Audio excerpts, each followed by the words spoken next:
Hello.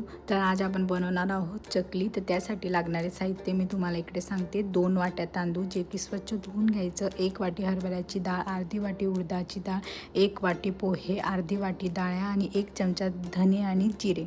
हे सगळं भाजून मग त्याचे पीठ करून घ्यायचं आणि त्याच्यात 4 चमचे गरम तेल ॲड करून त्याला सगळं मिसळून घ्यायचं. मग त्यात गरम पाणी ॲड करून त्याचा मस्त घट्टसर गोळा करून घ्यायचा आणि तो एकजीव करून घ्यायचा. इकडे मम्मीचा गोळा करून रेडी आहे. मम्मीने थोडा पोर्शनमधला गोळा घेतला आणि तोही चांगला मिसळत आहे आणि तो ठशात भरून घेतला.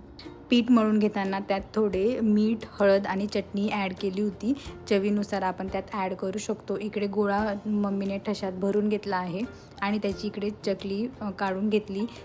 चकली पाहिल्यानंतर आपल्याला दिवाळीची आठवण येत असते आणि हा सगळ्यांच्याच आवडतीचा पदार्थ आहे असं मला वाटतं.